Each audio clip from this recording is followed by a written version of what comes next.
Allora, prima di ritoccare l'argomento tassazione spinoso, perché poi bisogna vedere anche tanti aspetti, io vorrei anche accennare un altro discorso, quello della Russia.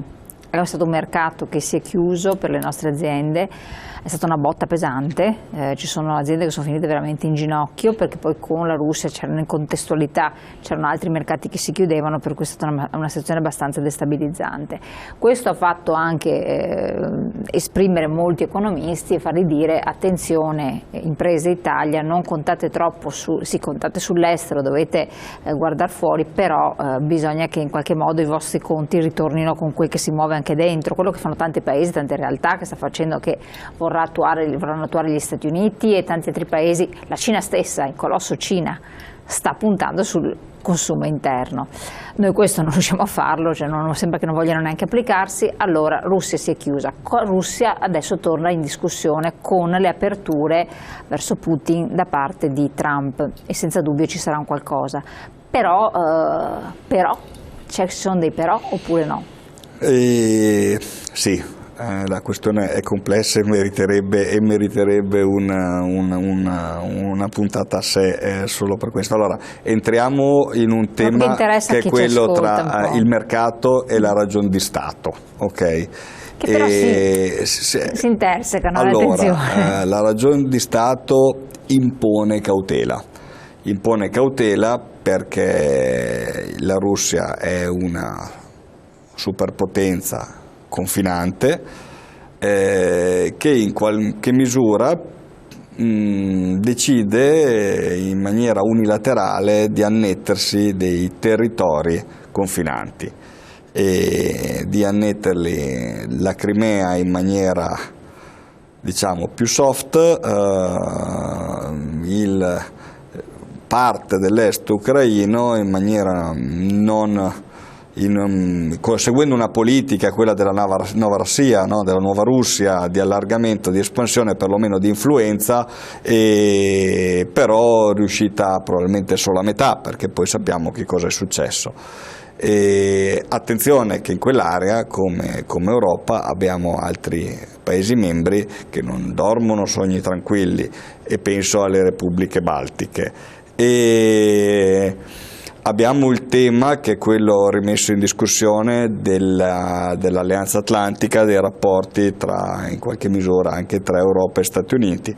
E attenzione che è stata proprio l'avanzamento dell'Alleanza Atlantica a metterci in tensione con la Russia, e attenzione che oggi l'Alleanza Atlantica è anche quella che ha garantito 60 anni di pace al mondo occidentale, ma soprattutto che ci vincola uno con l'altro in un rapporto di difesa, rapporto che fa sì che certe situazioni oggi restino di grave tensione ma non degenerino in conflitti. Quindi la ragion di Stato su quella partita lì non possiamo dimenticarcela a fronte di andiamo, facciamo e freghiamocene se poi uno Stato decide di invadere quello a fianco. Non è una scelta saggia, dobbiamo ricordarcelo. Dall'altro lato il grosso dei problemi che abbiamo avuto con le esportazioni è legato alla svalutazione del rublo, ricordiamocelo, perché al di là delle sanzioni e dei balzelli che vogliamo mettere al libero scambio, il vero problema è stato che prima il rublo era scambiato 40 rubli per un euro, oggi stiamo a 70. E noi che siamo esportatori e quindi ci vediamo i nostri prodotti costare il doppio. Questo cosa vuol dire? Che per quanto noi rispetto a certi paesi ci siamo sempre rivolti a quell'elite di super ricchi, no? Agli oligarchi locali, a comunque su una certa fascia di beni di lusso, è evidente che non possiamo precludere tutto il mercato di consumo, che in quel caso parliamo di 200 milioni di persone. Quel mercato di consumo allo stato attuale, stante la situazione valutaria così, è assolutamente precluso al nostro export. Okay. Certo. È interessante per accordi di sviluppo industriale, ci mancherebbe, sono partnership che possono essere assolutamente utili, ma probabilmente più utili ad altri paesi che hanno un radicamento più importante sull'import più che sull'export. Mettercela via. Mettercela via, no, che non è lusso comunque. ci mancherebbe mettercela via, no, diventa più complicato lavorarci e speriamo che il nuovo contesto che sembra aprirsi rassereni la situazione ai nostri confini orientali e impariamo a lavorare su un prodotto a maggiore valore aggiunto che ci permette anche di andare oltre ai problemi prettamente valutari. Questo è un monito alle aziende. Questo è un monito alle aziende che continuiamo a ripetere, essere a metà nella filiera di creazione del valore, no? Noi non lavoriamo quasi mai sul prodotto finito, ci posizioniamo sempre su semilavorati e componentistica, quindi demandiamo l'attività commerciale vera a soggetti terzi, spesso e volentieri tedeschi, e riappropriarsi delle che è la cosa fasi più furba, che è la cosa più furba, è sempre stato fatto così. No, diciamo che i tedeschi fanno la cosa più furba. I tedeschi si appropriano dell'attività di distribuzione vera e propria di prodotti finiti e hanno un margine alto e la marginalità sta tutta lì. È evidente che se io ho un prodotto finito cercherò di lavorare sui miei margini nel momento in cui mi rivolgo al consumo. Noi non ci rivolgiamo al consumo, nel sistema industriale veneto si rivolge prevalentemente alla filiera industriale, quindi nel B2B e mai nel B2C, consumatore, e lavoriamo su marginalità basse e l'incapacità di gestire direttamente i mercati. Noi andiamo a cercare quindi altre filiere industriali all'interno delle quali inserire i nostri semilavorati. È una scelta che è logico che è penalizzante. Lavorare su un orientamento diverso richiede un cambio di prospettiva e soprattutto richiede, torniamo al punto di prima, grandi investimenti e aziende numericamente più strutturate rispetto a quelle che abbiamo. Cioè dobbiamo metterle nelle condizioni di organizzare, rivedere, ripensare il sistema produttivo locale in una logica di crescita. Questa deve essere la priorità. Io lo ripeto a mantra, spesso e volentieri non si dà sufficiente contenuto alla parola crescita, ma crescita vuol dire mettere nelle condizioni aziende oggi a conduzione padronale, aziende a conduzione familiare, nella situazione di poter fare quel passo in avanti organizzativo, passare a una conduzione manageriale, sostenere dei sufficienti investimenti in grado di sviluppare soprattutto l'aspetto commerciale. Ecco, però io dico qua proprio specificato il tipo di imprese, le conosciamo benissimo, tipiche della nostra zona, sono imprese padronali, dove c'è una forma mentis che è radicata su certi dogmi quasi dell'impresa e dove le figure dirigenziali preparate che possono dare input eccetera non ci sono, non esistono perché non possono neanche entrare e se esistono non sono allettate a entrare in questa realtà. Io parlo con diversi manager che proprio non vorrebbero neanche più rimettere piede chi ha fatto esperienza imprese nel nord-est perché non crescono, perché non c'è una retribuzione congrua, perché non ci sono percorsi di crescita. Arrivi al vertice, ti raffronti con diciamo così, la testa che è la figura padronale che poi può cancellare provvedimenti e rinnegarli eccetera. Ovvio che questi manager no, anche no, e quindi dove vanno? Vanno all'estero, vanno in realtà in multinazionali, vanno in altri percorsi dove hanno possibilità di crescita e di realizzazione e noi restiamo sempre fermi lì.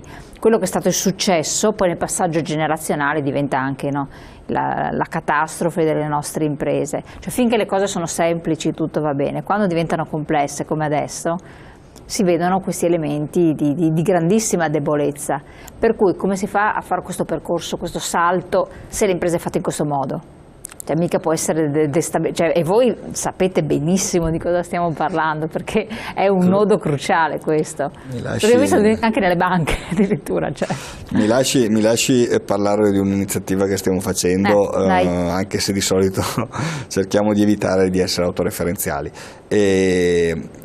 Noi siamo talmente d'accordo su quello che rilevava che esattamente un anno fa abbiamo lanciato un progetto pilota che era quello di creare un polo stabile a Padova di formazione manageriale, quindi non lavoriamo più sul personale dipendente, lavoriamo sul vertici apicali, quindi l'imprenditore e il manager, questa figura astratta nel mondo delle piccole e medie industrie perché non abbiamo quasi mai a che fare con un dirigente, abbiamo a che fare con delle figure che coordinano i lavori all'interno dell'azienda e sono a tutti gli effetti, chiamiamoli così, dei manager alla veneta.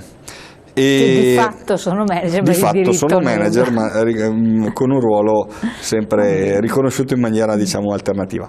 E persone comunque dotate di un incredibile dinamismo, perché sono abituate a gestire dagli acquisti alle vendite, alla produzione, alla segreteria direzionale. Cioè, abbiamo un mondo che gravita intorno alle figure apicali delle nostre piccole e medie imprese. E abbiamo detto, vabbè, secondo noi la chiave sta nel portare managerialità all'interno delle imprese, perché in questo momento non ci sono spazi adeguatamente riconosciuti, quindi nel momento che io non li riconosco come spazi non ho neanche la possibilità di lavorarci sopra. Okay? Se io non la riconosco come necessità, come faccio a mettere a fuoco gli interventi o gli investimenti? Noi sappiamo che con un imprenditore possiamo discutere a lungo, possiamo passarci ore su un investimento strumentale, un bel centro di lavoro antropomorfo su un sacco di assi che costa milioni di euro, e possiamo discuterne, sì, rientra in un certo periodo, deve lavorare un tot ore, eccetera, eccetera. Ma se gli devo parlare, inserisci un direttore commerciale, apriti cielo. Okay? Una violenza fisica. Gli investimenti in capitale umano sono ancora qualche cosa che non riesco a metterli sullo stesso piano di un investimento in un bene strumentale, in un macchinario, in un capannone. È una questione di mentalità proprio. Di mentalità, è una questione generazionale. Okay, noi abbiamo a che fare con imprenditori che si sono fatti da sé, è stata la ricchezza e la fortuna del nostro territorio, e abituati a concepire in maniera tutta particolare l'apporto esterno di competenze, abituati a delegare molto poco e soprattutto all'interno di strutture molto piccole. No? Quando facciamo le nostre attività di formazione parliamo sempre del modello organizzativo a pettine, no? Uno si immagina l'organigramma da film americano con tutte le caselle a cascata, in realtà nelle piccole e medie industrie del nostro territorio spesso e volentieri c'è un organigramma a pettine, titolare, tutti gli altri. E anche persone che ricoprono dei ruoli importanti in azienda, però hanno un'interfaccia diretta sul titolare, un centro, no, decisionale unico. E non funziona più. E diciamo che dobbiamo riconoscere che per essere competitivi su scenari internazionali servono competenze. Cioè non riconoscere questo primo passaggio è fondamentale. Allora, nel progetto di lanciare una scuola a Padova di formazione per imprenditori e manager, quindi portare in aula gente che in aula di solito non ci va, e posso dire, abbiamo tirato le somme proprio ieri all'interno del nostro direttivo, abbiamo fatto 2 edizioni, abbiamo avuto 70 imprenditori e manager di 54 aziende diverse, e successone. Persone che si sono dimostrate sensibili, dinamiche, delle relazioni all'interno dell'aula meravigliose, e questo ci porterà a lanciarla come un istituto stabile permanente per Padova, che speriamo sia utile. Ma questo per dire che cosa? Sì, c'è bisogno di managerialità all'interno delle imprese, è uno dei canali di crescita, dall'altro ci permette anche di tenere qualche testolina in più nel nostro territorio, perché noi abbiamo una grandissima università ma che sforna competenze che poi non trovano spazio all'interno delle aziende del territorio, e questo è un peccato. Sì. Vuol dire che noi abbiamo un vantaggio competitivo qua che poi va a beneficio di altri territori, però il percorso deve essere agevolato quanto più possibile dal legislatore, cioè l'azienda che intende intraprendere percorsi di crescita deve trovare davanti a sé un'autostrada, non un campo ostacoli, che è quello che succede oggi. Sembra quasi che andiamo a fare politiche destinate a stoppare in tutti i modi possibili la buona volontà dell'imprenditore che ha di investire e crescere. E là torniamo su un altro discorso, quindi competenza che ritorna allo Stato, quindi vedere i provvedimenti che si dovrebbero fare, quello che si è fatto, che non si è fatto, eccetera. Parliamo dopo la pubblicità.